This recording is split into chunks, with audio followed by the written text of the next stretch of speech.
It started on an ordinary Tuesday afternoon, the kind of day when no one expects their life to change forever. Outside the glass walls of his high-rise office, the city of Boston shimmered under a pale winter sun.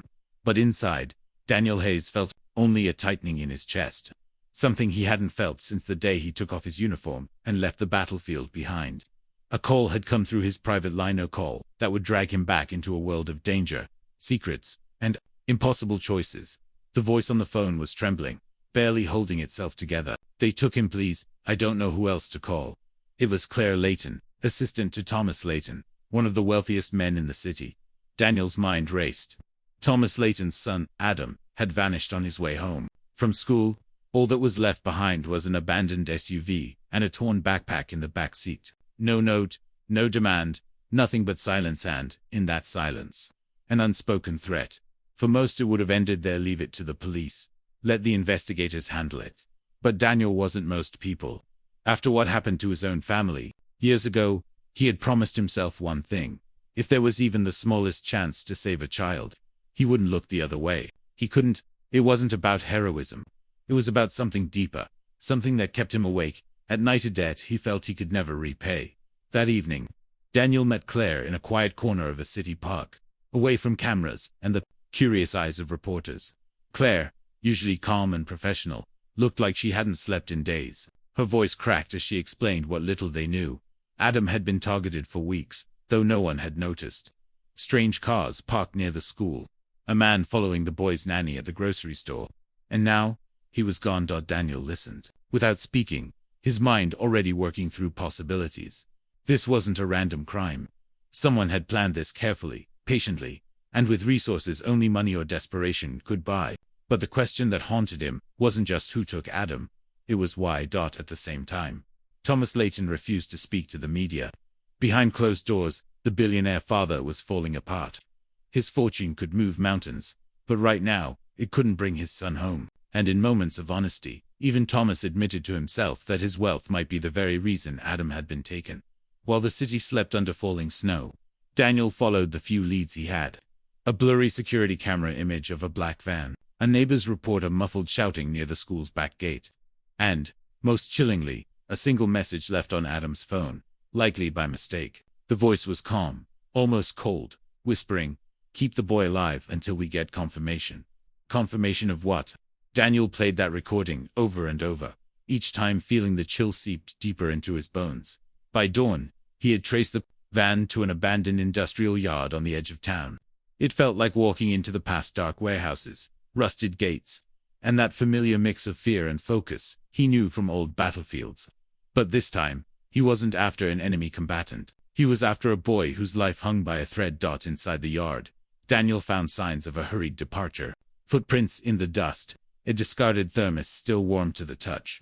And in the corner, half hidden under a torn tarp, Adam's missing backpack, the same one his father had gifted him last Christmas. His chest tightened at the thought of a frightened child being dragged away into the night. As the hours passed, Daniel's search grew more desperate. He called in a favor from an old army contact, someone who still had access to satellite imagery and traffic cameras. Together, they spotted something. The black van merging onto the highway south of the city, then disappearing off the grid. The kidnappers were careful, but they weren't perfect. Meanwhile, Thomas Layton waited by the phone, every second stretching into eternity. His wealth couldn't buy back time, and it couldn't silence the voice in his head asking the same question over and over. Why my son? Why now? Daniel finally tracked the van to an isolated cabin deep in the woods. The snow had covered most of the tire tracks, but not all of them. Heart pounding, he approached quietly, memories of old missions flashing through his mind. Through a cracked window, he caught sight of Adam, live but shivering, sitting on the floor beside a man with a face Daniel couldn't quite see. Then, without warning, Daniel heard a noise behind him, a twig snapping underfoot. He turned, knife drawn, only to freeze as the truth slammed into him like ice water. The face he saw wasn't unfamiliar at all. It was someone from his past, someone he had trusted. And suddenly, the kidnapping wasn't just about ransom. It was part of something darker, older, and much closer to home. Daniel's mind raced. How long had this person been watching him? Had Adam been taken just to lure Daniel out of hiding? Was this revenge, or something even worse? His thoughts tangled with memories he'd buried for years, missions that never made it into the official reports. Decisions he wished he could forget. Before Daniel could react, the man inside the cabin stood up, pulled something from his pocket, and looked directly at the window where Daniel hid. Their eyes locked for a brief, chilling moment. Daniel knew, right then, that saving Adam wouldn't be the end of this nightmare.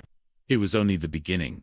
In that frozen second, Daniel had a choice: wait and risk Adam being moved again, or act and face whoever this was, this ghost from his past. The snow fell heavier now, covering footprints and tracks, hiding truths and lies alike. And as Daniel took a slow breath, his hand tightening around the knife, one thought cut through everything else. The boy inside had to live, no matter what. It cost. The truth behind this kidnapping was scarier than anything Daniel had imagined. And the worst part, it wasn't over yet. Snowflakes melted on Daniel's coat as he crouched by the window, every muscle coiled tight. Inside, Adam sat on the cabin floor, his small frame shivering, hugging his knees to his chest. Just a few feet away stood the man. Daniel recognized a face he hadn't seen in years, a face tied to mistakes that still kept him up at night. His name was Garrett. Once, they'd fought side by side in dusty roads and burned villages halfway around the world. But that was a lifetime ago, before choices and regrets built walls between them. Daniel's breath clouded in the cold night air. His heart hammered in his chest, not just from fear but from something depressed. He remembered a mission they'd shared, a mission that had gone terribly wrong. An order Daniel had followed blindly, leading to civilian deaths. They could never explain away. Garrett had never forgiven him, and Daniel had never forgiven himself. Now here they were, on opposite sides of something darker than revenge. Daniel wondered what could drive Garrett to take a child. Was it really about money? Or was this about punishing Daniel in the worst way possible, making him relive the nightmare of losing someone innocent? As he thought of Adam's terrified face, Daniel's jaw clenched. He had sworn never to let that happen again. Meanwhile, miles away in the heart of the city, Thomas Layton stood by his office window, staring out at the skyline. On his polished desk lay a photograph of Adam from last summer, his smile bright, under the sun. But behind Thomas's worry was something else, a secret he'd kept, even from his closest advisors. Just weeks before Adam's kidnapping, Thomas had been threatened. A series of anonymous letters demanding he pull back from a major tech deal, one that could shift billions in the market. He'd dismissed them, thinking it was corporate bluff. Now, he feared his silence had cost him his son. Claire, his loyal assistant, watched Thomas from across the room. She knew him better than anyone, enough to see the cracks in his calm. She also knew something else Thomas wasn't telling Daniel. Everything. The letters hinted at something personal, a past deal that might not have been entirely legal. If the kidnappers knew that, they could ruin Thomas forever. But for Claire, none of it mattered as much as Adam's safety. She silently prayed Daniel would bring the boy back. Back at the cabin, Daniel edged closer, heart pounding. He saw Garrett pacing, phone pressed to his ear. "No, I'm telling you, he'll come. He won't leave the boy," Garrett muttered. His words were enough to confirm what Daniel feared. Adam wasn't the goal. Daniel was. Memories flashed in Daniel's mind of the day he left the unit, walking away from men who had trusted him. Garrett had begged him to stay, saying they had to reveal the truth. But Daniel, worn out and scared of what might come to light, had chosen silence. That silence now echoed in the boy's terrified eyes. Inside the cabin, Adam's breathing quickened. Even though he couldn't hear Garrett's words, he sensed danger. His thoughts drifted to his father, to the last hug he barely remembered, and to the man his nanny had once spoken about, someone called Daniel, a soldier who had saved people before. Adam wished with all his heart that the man would come for him. Daniel studied the layout of the cabin. He counted 2 exits, one likely locked from inside. Garrett had backup. Daniel had spotted faint tracks in the snow, more footprints than Garrett alone would make. If Daniel rushed in, he'd risk Adam's life. But waiting meant losing the chance to end this before reinforcements arrived. Far from there, Thomas received a message that turned his blood cold. A single line from an unknown number. "Do not involve police. You have 12 hours to sign over the contract." Attached was a photo of Adam, eyes wide with fear. Thomas's hands trembled as he held the phone. The reality crashed over him. This was no ordinary kidnapping. His business enemies were playing a game that used his son as leverage. At the same time, Claire made a call Daniel had warned against. She contacted an old friend in the local police, whispering the details, her voice breaking. "I know he said not to, But what if he needs help? What if he can't do it alone? She pleaded. The officer hesitated, but promised to see what they could do quietly. The night deepened, and Daniel finally made his move. He crept to the back door, the cold seeping through his gloves. His mind was sharp, heart steady, but in the pit of his stomach was a familiar dread. He slipped inside, silent as breath, knife ready, eyes scanning every shadow. Garrett's voice carried through the dimly lit room. "If he comes, don't shoot the kid," he told someone just out of Daniel's sight. "We need him alive until the transfer." That was enough for Daniel to know Adam wasn't alone with Garretton. Another man waited nearby. In that tense silence, Daniel thought of why he was really here.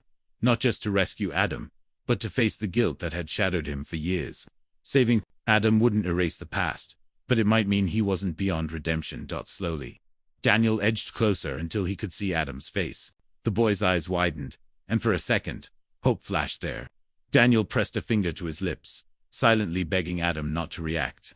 But at that very moment, a floorboard creaked under Daniel's boot. Garrett turned, and their eyes met across the dim cabin. A second that felt like a lifetime. Recognition sparked, mixed with hatred so raw, it nearly shook Daniel to his core. Garrett stepped forward, his voice low, almost sad. "You finally came," he whispered. Daniel's grip on his knife tightened. His voice, rough and quiet, cut through the tension. "Let the boy go, Garrett. This ends now." Garrett shook his head slowly. "No, Daniel, it only begins now." Outside, distant sirens began to wail. Maybe the police, maybe something worse. Snow kept falling, blanketing the world in cold white silence. Inside, 3 men and a frightened child stood on the edge of something that could break them all. And as Daniel took one step forward, ready to risk everything, the truth he had run from all these years loomed closer than ever about the past, about Garrett's plan, and about what Adam's kidnapping was truly meant to expose. For a heartbeat, no one moved. Garrett's eyes locked with Daniel's, heavy with old anger and something deeper betrayal. Adam barely breathed, his small frame shaking, eyes darting between the 2 men. Outside, the sirens drew closer, echoing across the snow and shadows. The cold cabin felt smaller with each second, the air thick with everything left unsaid. Daniel's voice was quiet but steady. "Garrett, this isn't about money. What do you really want?" His words hung in the air, and for the first time, Garrett looked almost tired. "What I want," Garrett's voice cracked. "I want the truth to matter again. I want the world to see what we did. You walked away, Daniel, and built a life. I stayed, and the weight of those lives we lost never left me." In that moment, Daniel understood. Garrett hadn't kidnapped Adam just to hurt Thomas, or get rich. He wanted to force the past into the light, to punish Daniel for his silence and, maybe punish himself too. But Adam was still just a child, caught in a war he never asked for. Daniel took a slow breath. "You're right, Garrett. We did terrible things, but the boy didn't let him go. If it's me you want, I'm right here." Garrett's hand trembled around the pistol he'd been holding low at his side. His eyes softened, pain swimming there, before hardening again. "It's too late, Daniel. They're coming. And once the police see me holding the boy, it's over." Suddenly, from behind a stack of crates, the other kidnapper stepped out, gun raised. Daniel moved faster than he had in years, diving forward, grabbing Adam, rolling across the rough wooden floor as a shot shattered the window. Garrett shouted, "No!" But the bullet had already missed its mark. The sirens outside stopped. Red and blue lights flashed against the cabin walls. Shouts echoed through the night as officers surrounded the building. Garrett dropped his weapon, his shoulders slumping as if the years had finally caught him. "I never meant to hurt the boy," he whispered. "I just wanted someone to listen." Daniel pulled Adam close, his heartbeat pounding in his ears. "You made your point, Garrett. Now let it end here." Garrett gave a faint nod, tears brimming in his eyes, and raised his empty hands as the door burst open and officers flooded in. They rushed Adam outside into the cold night air, wrapping him in a thick blanket. His face was pale, but when he spotted Daniel beside him, something lit up in his fragile trust. Daniel bent down, gently brushing the boy's hair from his forehead. "You're safe now, kid, it's over." Adam clung to him, small hands gripping Daniel's coat like he'd never let go. Thomas arrived minutes later, breathless, his expensive coat dusted with snow. When he saw his son, the relief in his eyes washed away days of fear and guilt. He dropped to his knees, pulling Adam into a trembling embrace. I'm so sorry, buddy, Thomas whispered, voice cracking. Adam held on tight but turned to look at Daniel, a silent thank you that needed no words. Later, as officers took Garrett away, Daniel watched him go. Their eyes met for a final time, old friends, brothers in a past that neither could fully leave behind. Garrett gave a small, sad smile, as if finally letting go of a burden too heavy to carry alone. At dawn, Daniel and Thomas sat on the cabin's porch, exhaustion settling over them like the morning frost. The truth had come out. The kidnapping wasn't just about ransom, but about forcing Thomas's secrets into daylight. The letters had come from Garrett, who discovered Thomas's shady deals and used them to lure Daniel, in hoping the confrontation would finally reveal everything. In the end, the truth did come out, but not with the destruction Garrett wanted. Instead, it left space for accountability, and maybe, in time, forgiveness. Thomas spoke first, his voice raw. I thought money could protect my son. I was wrong. Daniel nodded, staring into the rising sun. Sometimes we all think we can outrun the past, but it always catches up. Thomas looked at him, softer than before. Thank you. You didn't have to come back, but you did. Daniel didn't answer right away.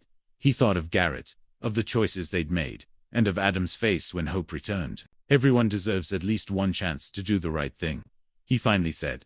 Before leaving, Daniel knelt beside Adam, who sat quietly holding a small toy truck an officer had given him.